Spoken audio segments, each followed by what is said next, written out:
제4장 카데스 바네아에서 있었던 일들.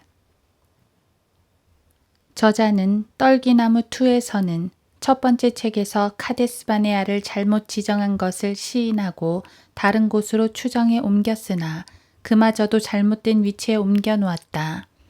이처럼 새로운 신의 산을 주장하는 사람들이 증거물로 제시한 많은 유물들과 전승들이 많은 부분에 있어서 설득력이 있어 보이기도 하지만 이처럼 카데스 바네아라는 대단히 중요한 지역이 왔다 갔다 하면서 성경이 증언하는 것과는 달라서 설득력을 잃고 있다. 그 후에 백성이 하세롯에서 떠나 파란 광야에서 진을 쳤더라. 민수기 12장 16절. 이스라엘이 진을 친 그곳은 파란 광야에 있는 카데스 바네아라는 곳이었는데 그곳은 이스라엘 민족이 카나안 땅을 차지하기 위해 진군에 들어갔던 곳으로 약 40일 동안 머물면서 여호수아와 칼렙을 포함한 정탐꾼들의 보고를 듣고 낙담하는 등 불순종으로 인해 공격에 실패하고 다시 물러났던 곳이다. 그때 아말렉인들과 카나안인들이 골짜기에 거하였더라. 내일 너희는 돌이켜서 홍해 길을 따라 광야로 들어갈지니라 하시니라. 민수기 14장 25절. 그 후 이스라엘은 그곳을 떠나 홍해 길을 따라서 광야로 들어가 38년 동안 방황한 이후에 40년째에 다시 들어갔던 곳이 카데스 바네아라는 곳이다. 너희가 그 땅을 탐지한 날수를 따라 곧 40일의 하루를 1년으로 하여 40년간 너희가 죄악을 질지니 그리하여 너희가 나의 약속의 파기를 알리라 하라. 민수기 14장 35절.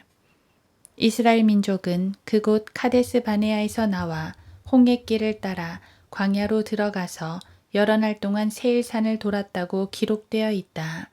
하지만 그 기간, 즉 38년 동안 거친 지역에 대해서는 지명만 있을 뿐 자세한 설명이 없고 민수기 33장, 그동안에 주어지는 율법의 세세한 부분과 굵직굵직한 사건들만 민수기 15장부터 19장까지 기록되어 있을 뿐이다.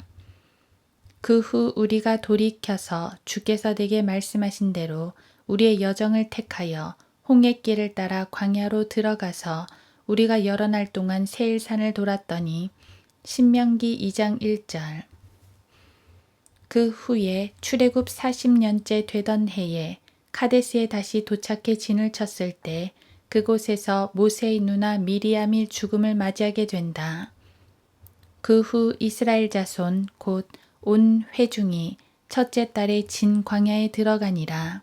백성이 카데스에 거하더니 미리암이 거기서 죽어 그곳에 장사되니라. 민수기 20장 1절. 그리고 그곳에서 모세가 마실 물이 없어서 불평하는 사람들 앞에서 하나님의 명령대로 바위를 향해 말로만 명했어야 함에도 불구하고 반석을 2번씩이나 쳐서 하나님을 진노케 했다. 모세는 그렇게 함으로써 카나안 땅에 들어가지 못하는 불상사를 맞게 된다. 모세가 손을 들어 자기 막대기로 그 바위를 2번 쳤더니 물이 풍부하게 솟아나와서 회중이 마시고 그들의 짐승들도 마셨더라. 민수기 20장 11절. 그가 반석을 가르시니 물이 쏟아져 나와 마른 땅에 강같이 흘렀으니 시편 105편 41절. 성경에는 출애굽 과정에서 반석을 쳐서 물을 낸 곳이 2군데가 있는데 첫 번째는 르피딤에서 반석을 쳐서 백성들로 하여금 물을 마시게 하였고 두 번째는 카데스에 있는 반석에서 물을 나게 하심으로 불평하는 사람들로 하여금 물을 마시게 하셨다. 그런데 이 2곳을 혼동하는 사람들이 덜어 있는데 그것은 무리바라는 단어 때문이다. 무리바라는 말은 르피딤에서 먼저 사용했는데 그들이 물 때문에 모세에게 저항하고 다투었기 때문에 붙여진 이름이다. 그가 그곳의 이름을 마사와 무리바라 불렀으니 이는 이스라엘 자손이 다투었기 때문이요. 이는 그들이 주를 시험하여 말하기를 주께서 우리 가운데 계신가 안 계신가 하였기 때문이라. 출애굽기 17장 7절. 그 후 카데스에서도 마찬가지로 이스라엘은 르피딤의 기적을 경험하였으면서도 물 때문에 불평하고 다투었다. 성경은 그곳에서 나온 물 역시 무리바의 물이라고 말씀하신다. 모세와 아론이 회중을 바위 앞에 모아놓고 그들에게 말하기를 패역한 너희는 이제 들으라. 우리가 이 바위에서 너희에게 물을 나오게 해야만 하겠느냐 하고 모세가 손을 들어 자기 막대기로 그 바위를 2번 쳤더니 물이 풍부하게 솟아나와서 회중이 마시고 그들의 짐승들도 마셨더라. 민수기 20장 11절. 이것이 무리바의 물이니 이는 이스라엘 자손이 주와 더불어 다투었고 주께서 그들 가운데 거룩함을 보이셨기 때문이라. 민수기 20장 13절. 이처럼 대표적으로 중요한 지명인 미디안과 카데스 바네아의 문제를 해결해야만 서로의 입장을 강력하게 내세울 수 있게 된다. 그 점을 해결하는 데 있어서 성경 속에서 그 답을 찾아야 하는 것은 두말할 나위도 없다.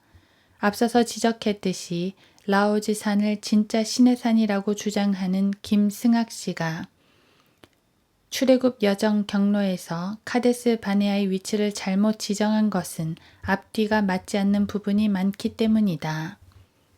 저자와 저자를 지지하는 측에서 바라보는 출애굽 여정의 경로는 네게브 사막에 위치한 카데스 바네아를 지나가지 않는 것을 볼 수 있다. 만일에 저자가 네게브 사막 아래 있는 전통적 지역을 무시하고 카데스 바네아가 사우디아라비아 쪽에 있다고 계속 우긴다면 문제는 더욱더 복잡해진다. 구약 성경 신명기 1장 2절 말씀은 다음과 같이 증언하고 있다. 호렙으로부터 세일산을 지나 카데스 바네아까지 10하룻길이었더라. 신명기 1장 2절. 게다가 세일산의 장소도 문제가 된다. 또한 성경은 카데스 바네아 지역을 아모리인들의 산지라고 말씀하신다. 또 주 우리 하나님께서 우리에게 명령하신 대로 우리가 호렙을 떠나 너희가 아모리인들의 산지길에서 본 그 크고 두려운 광야를 모두 통과하여 카데스 바네아에 와서 내가 너희에게 말하기를 너희가 주 우리 하나님께서 우리에게 주신 아모리인들의 산지에 왔도다. 신명기 1장 19, 20절. 만일 저자의 주장을 받아들인다면 지도가 다 바뀌어야만 가능해진다. 하지만 지도가 옮겨지면 해결해야 할 문제들이 한두 가지가 아니다. 이런 문제를 피하려면 기존 카데스바네에서 철수한 이스라엘이 남쪽으로 많이 내려와 현 사우디아라비아에 있는 라우지 산에서 그 방황하던 시기를 보냈다고 하면 가능성이 더 높다. 그 전제 조건은 현재 라우즈 산이 당시 호렙산이었다는 주장을 철회해야만 가능하다. 그리하여 너희는 너희가 그곳에 거하던 그 날대로 카데스에 여러 날 동안 거하였느니라. 신명기 1장 46절. 그 후 우리가 돌이켜서 주께서 내게 말씀하신 대로 우리의 여정을 택하여 홍해길을 따라 광야로 들어가서 우리가 여러 날 동안 세일산을 돌았더니 신명기 2장 1절. 위 말씀은 카데스바네에서 나와 방황하던 시기를 말씀하시는 것이다. 그래서 그 기간에 저자가 주장하는 라오즈 산에 모세의 인도로 들어와 오랫동안 거주한 것으로 추측해 볼 수도 있다는 말이다. 그렇게 되면 복잡한 퍼즐들을 하나하나 맞춰볼 수 있다는 것이 필자의 생각이다. 이스라엘 민족이 가나안 땅을 점령하는 과정에서 곧장 올라가지 않고 에돔 땅을 피해 우회하는 방식을 택했는데 만일 카데스바네아가 사우디아라비아에 있었다면 에돔 왕에게 길을 열어달라는 부탁을 할 필요도 없이 모압 변경을 지나 아르논 골짜기를 건널 수 있었을 것이다. 모세가 카데스에서 에돔 왕에게 사자들을 보내어 당신의 형제 이스라엘이 이렇게 말하더이다. 당신은 우리에게 일어났던 모든 고초를 아시나이다. 우리 조상들이 이집트로 내려가서 이집트에 오래 거하였더니 이집트인들이 우리와 우리 조상들을 학대하였나이다. 이에 우리가 주께 부르짖었더니 그가 우리의 목소리를 들으시고 한 천사를 보내시어 우리를 이집트에서 데리고 나오셨나이다. 보소서, 우리가 당신의 경계 맨 끝에 있는 성읍 카데스에 있나이다. 내가 당신에게 청하오니 우리로 당신의 땅을 통과하게 하소서. 우리가 들을 질러가거나 포도원을 질러가지 않을 것이며 샘의 물도 마시지 아니하고 우리가 왕의 대로를 따라갈 것이며 당신의 경계를 통과할 때까지 오른편이나 왼편으로 돌이키지 아니하리이다 하였더니 민수기 20장 14에서 21절. 이스라엘 민족이 가나안 땅으로 입성하기 위해서 처음 카데스 바네아에 도착했을 때 있었던 일들 중 대표적인 일은 가나안 땅에 정탐꾼을 보내 그 내부 사정을 자세히 알아보는 것이었다.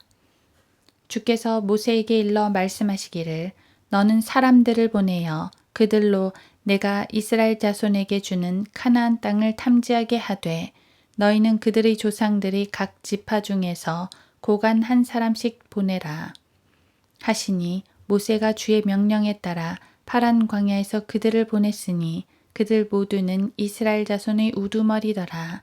신명기 13장 1에서 3절. 모세는 하나님의 명령에 따라서 12명의 정탐꾼들을 뽑아 가나안 땅을 정탐하도록 들여보낸다. 그 중에는 여호수아와 칼렙이 있었다. 모세는 다음과 같이 그들에게 정탐에 관한 지침을 준다. 모세가 가나안 땅을 탐색하라고 그들을 보내며 말하기를 너희가 이 남쪽 길로 올라가다가 산으로 올라가서 그 땅이 어떠한지를 보고 또 그 땅에 거하는 백성이 강한지 약한지 적은지 많은지와 그들이 사는 땅이 어떠한지 즉 좋은지 나쁜지와 그들이 사는 성읍들이 장막집인지 또는 요새인지와 그 땅이 어떠한지 즉 비옥한지 메마른지 나무가 있는지 없는지를 살피라. 너희는 담대하라. 그리고 그 땅의 열매를 가져오라 하니라. 그때는 포도가 처음 익었을 때였더라. 민수기 13장 17에서 20절. 그들은 가나안 땅에 몰래 들어가 40일을 정탐한 후 돌아와 보고를 하게 된다. 그러나 이 세상 사람들의 믿음의 분량과 생각들이 서로 다르듯이 그때도 정탐꾼들 중에 부정적인 시각으로 보고한 사람들과 긍정적인 시각으로 보고한 사람들을 통해 혼란이 벌어졌다. 성경을 조금이라도 아는 사람들이라면 다 알고 있듯이 10명의 정탐꾼은 부정적인 소견을, 나머지 2명은 긍정적인 소견을 내놓는다. 이 일로 인해 부정적인 의견에 동조하는 다수의 사람들 때문에 출애굽 1세대 당시 어른들은 여호수아와 칼렙을 제외하고는 아무도 가나안 땅에 들어가지 못할 것이라는 하나님의 엄중한 말씀을 듣게 되는데 결국은 하나님의 말씀대로 당시 선악간의 분별을 할 수 없었던 어린이들 그리고 여호수아와 칼렙만이 가나안 땅을 밟게 된다. 너희의 시체가 이 광야에 쓰러질 것이며 20세 이상으로 너희의 전체 수에 따라 너희 가운데서 계수받은 모든 자, 즉 나를 거역하여 불평하였던 자들인 너희는 여푼네의 아들 칼렙과 눈의 아들 여호수아를 제외하고는 내가 너희로 거기에서 살게 하리라고 맹세했던 그 땅에 절대로 들어가지 못하리라. 그러나 너희의 어린 것들, 즉 너희가 말하기를 먹이가 되겠다고 한 그들은 내가 데리고 들어가리니 그들은 너희가 멸시하였던 그 땅을 알게 될 것이라. 민수기 14장 29에서 31절. 카데스 바네아는 이처럼 중요한 일들이 있었던 곳으로 그 장소에 관한 한 움직일 수 없는 곳이다. 다음 장에서는 카데스 바네아에서 철수한 이스라엘이 38년 동안을 어떻게 지냈는지를 살펴볼 것이다.